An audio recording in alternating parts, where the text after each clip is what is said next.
welcome or welcome back to Know Thyself. If you're new here, hi. I'm still new myself, so I'm still working this out. And if you've already subscribed or you're returning, thank you for sticking with me through this process. I really thank you for your patience, and I'm really grateful that you even clicked on this video, whether you're a returning viewer or you're new here. Thank you. So yeah, let's just get into the meat and potatoes of it. So no doubt this card has been discussed before at length. Of course, I'm talking about the Six of Pentacles, Six of Coins, Six of Discs in the case of the Thoth. But I mean, I'm pretty sure I've seen discourse surrounding this card. So I just I don't think this is an original thought by any means. But I did pull this the other day, and I kind of just wanted to go off. I just kind of wanted to go off about it. I wanted to rant, and yeah, particularly about, or specifically about, rather, the Rider-Waite-Smith depiction of the Six of Pentacles. And then I've sort of sandwiched it between Marseille style deck and the Thoth. So just for comparison's sake, I'll touch on all three, but just to illustrate my point as to why this depiction bothers me so much, all the implications behind it. So let's kind of break it down into its Kabbalistic components. I'll have my handy Tree of Life chart here, and so all the sixes inhabit the sixth Sephirot, Tiferet, which the main key word for it is beauty. So all the sixes in the minor arcana, and I guess you could say the Lovers as well, the Lovers and the Devil, I guess, if you want to look at it numerologically, inhabit the sixth Sephirot. So basically what that means is, let's get into the astrological associations as well before I explain what the six represents. The Six of Pentacles is the moon in Taurus, I believe. So the moon is associated with Yesod, the ninth Sephirot foundation. So it does take on some of the properties of Yesod, but then it has, the characteristics of Tiferet. So it kind of combines those two. I mean, the moon is the most comfortable in this Sephirot, right? But it's here. So it's still on the middle pillar of equanimity, but it takes on these characteristics. So, of course, the moon has to do with the unconscious and unconscious desires, illusions, stuff like that, and I'm going to get into why that's kind of relevant. So as you can probably see on the left, the Marseille, I think, is probably a good depiction of what the Six of Coins or Discs or Pentacles should be. So is the Thoth. It's a little bit more metaphysical, a little bit more heady. But for example, I see this Six of Coins and I think of what the six represents. So harmony, everything in balance. It's kind of like the center of the Tree of Life. It connects everything. It's kind of the peak or the optimal point of each suit. It's the most harmonious, most in balance. As you can see, you can kind of get the sense, you can kind of interpret it as the axiom of as above, so below. So what we see above is reflected below. And we see that in the Thoth as well, right? We see that kind of divide between, I guess, the heavenly, celestial realm, the ineffable, and the earthly. So the kingdom, which is Malkuth 10. So Malkuth, of course, is a reflection of Keter, which is 1, 10. Numerologically, it works out as well as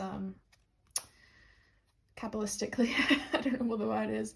But when I look at the 6 in the Marseille, I'm still working with the Marseille. I'm still getting, I mean, I have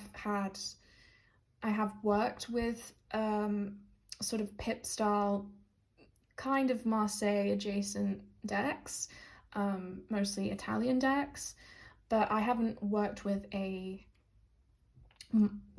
sort of strictly speaking Marseille style deck yet. Both the Marseille and the Thoth are recent acquisitions for me. So I'm still very much like fighting with this and the interpretations that I think I can get from the pips. But I kind of looked at it and thought, actually, what I'd see here is a image of harmonious balance. I see that each coin has its own area, it has its own share of the pie, each person has a slice of the pie. It's all sort of equal, everyone gets to be in the same position. There are differences, but everyone is sort of on equal terms, I guess. Everyone has an equal share. That's how I see the 6 of coins or the 6 of pentacles in the Marseille. And then I don't want to get into Thoth too much because it's very heady, but you see the planetary glyphs here. So you see some of the superior planets on the tree of life, so Saturn, Mars, and Jupiter, and then you see some of the lower ones, so the Moon, Mercury, and Venus. So again, it's that sort of as above, so below. Everything is in harmony. Everything is in equilibrium. Everything is as it should be. So why do I have a problem with this depiction in particular? Because I'm sure as other people have pointed out, it's not an image of, I mean, it might suggest the idea of remedying a situation that was unfair, as you kind of see in the 4 and the 5 of Pentacles in the Rider-Waite-Smith. So you see a sort of rebalancing of those kinds of unfair circumstances. You see a redistribution, I guess, of wealth. But it's not that simple. I think at first glance you might think that, okay, well, this person of means is very generously and charitably redistributing and helping the less fortunate and, bringing things into harmony, right? Into equity, into a state of equity. But what's interesting is that, and I'm, this was intentional, but as opposed to the Marseille and the Thoth, there is actually, the 6 of Pentacles doesn't have an equal distribution of the pips, right? So that obviously is intentional, because I think the scale here is supposed to kind of take the place of, it's supposed to reflect that pentacle over here, and it's supposed to, it's supposed to just symbolize the rebalancing of the scales. But I think it also, if you want to, and if you really want to read into it, it kind of also speaks of inequality and how this Six of Pentacles in particular, the Rider-Waite-Smith depiction, isn't as generous or harmonious as it pretends to be. I still see, you kind of see, so let's look at it up close. You see so it's, the wealthy merchant kind of supplying or offering, giving away money to these two beggars. And, you can see these as the continuation of the two people you see in the Five of Pentacles now being helped so generously and kind of patronizingly by this wealthy merchant. But what I see still is a kind of inequality. I still see an act of, basically, you can kind of see it in the Four of Coins as well, the Four of Pentacles. What seems like a staged scene. So there is actually a stage on this card. So it does look like it's being staged. Like it's not a real scene of redistribution. It's theatrical. And it does feel theatrical. And of course there isn't really a balance between these two figures, because obviously this figure is still in a social class that is considerably more powerful and influential than the underclass that the beggars belong to. So even this sort of generous gift is I don't want to make any kind of like inflammatory remarks and say, oh, it's kind of still oppressive, but the inequalities are still there. They haven't been fixed, I think. The fact that this hierarchy exists is an imbalance, and I don't see Tiferet, I don't see beauty in this card, I don't see it in this depiction.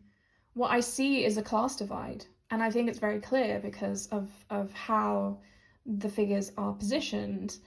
These two figures on sort of, they're still like, they're on their knees, they're literally begging for resources from the higher classes, kind of groveling, almost. That's kind of what you have to do to get by. So I still see an equal dynamics, power play. And the other thing I wanted to mention was that I see, because of this staged element, I see pageantry, which of course is in the thumbnail of this video if you clicked on this, but I see kind of like, when I see this card specifically, I think of celebrities. So let me explain. I think of celebrity causes, celebrity charities. I see wealthy people bestowing resources on, us poorer folk, us common folk, so generously, but kind of doing it for their own ego, their own self-gratification, their own, to kind of appease or assuage, is that the word? Their own kind of sense of guilt.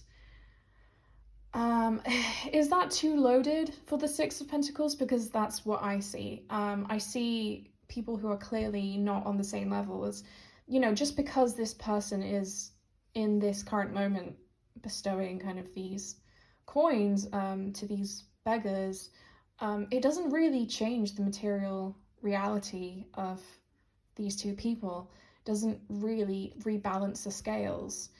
There's, you know, even just the fact that this person exists indicates that there is still a class structure, inequality.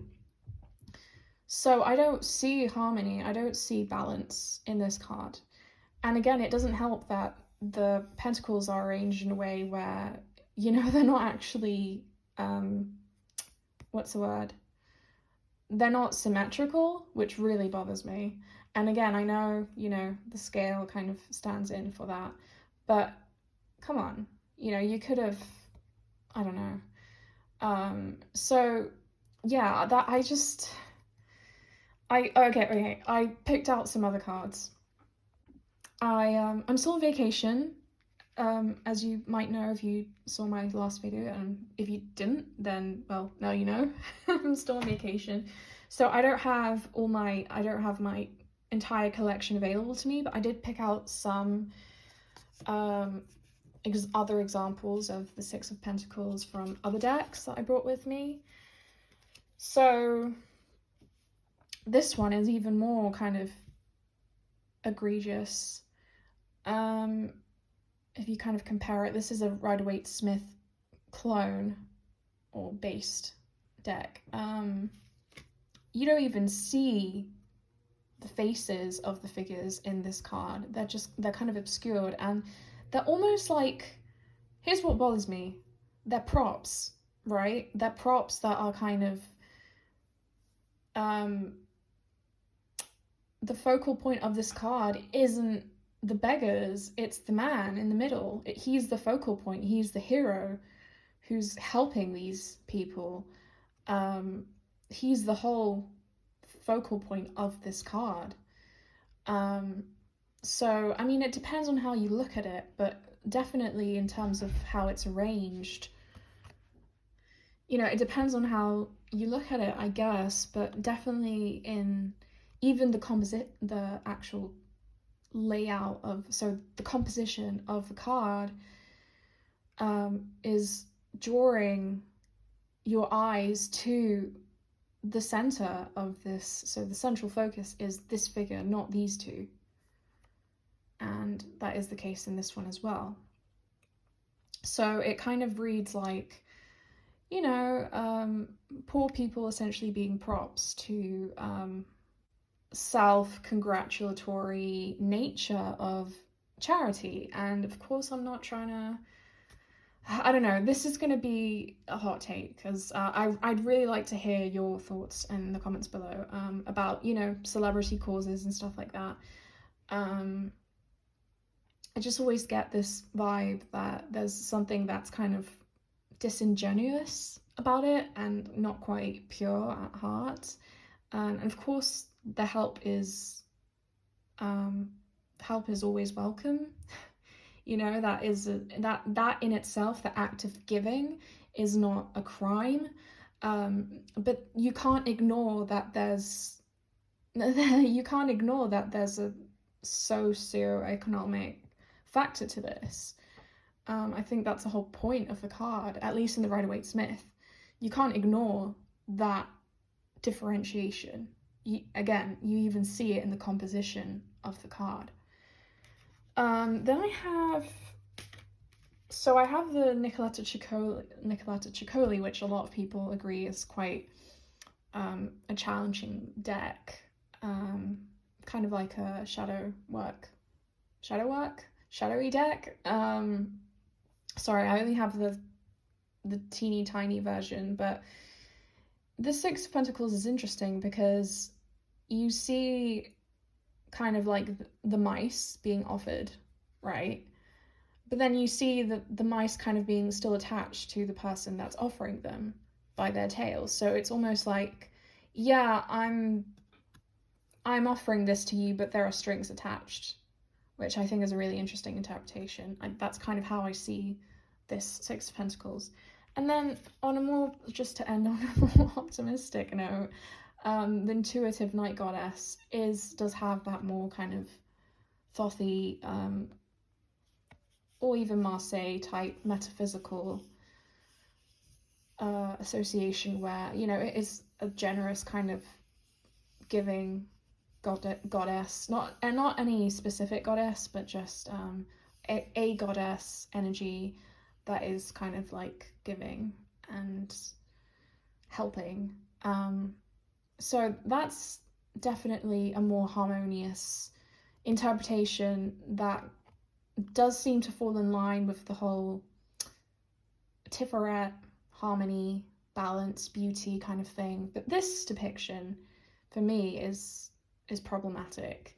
And I'm sure it is for other people. I'm pretty sure I've seen videos of people going on about this. But yeah, I don't know. I pulled it the other day and I just had some thoughts. I kind of wanted to go off about it.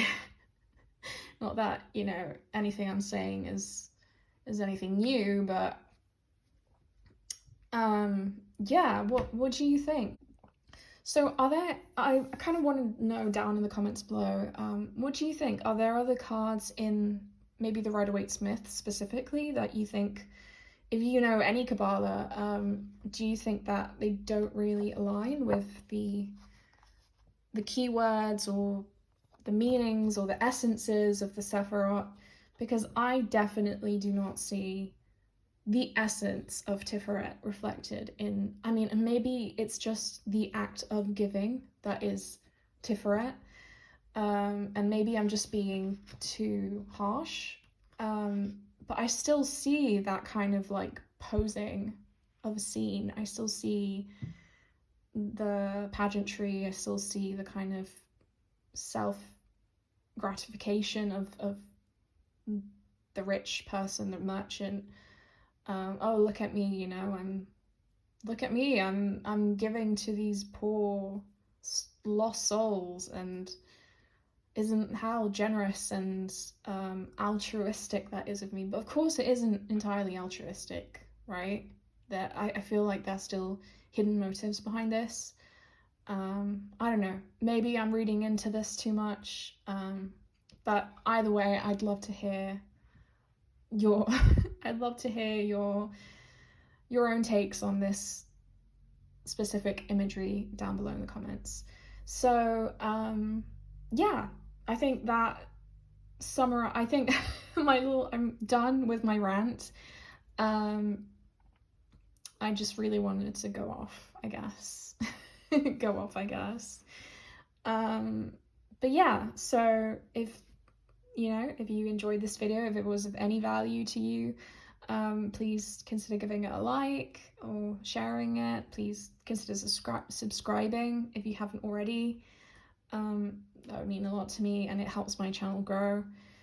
And thank you for sticking with me if you've already been here for a bit. So yeah, what I'll leave you with is do be generous, do be giving, do be giving, but don't be this guy when you do that. Okay, bye for now.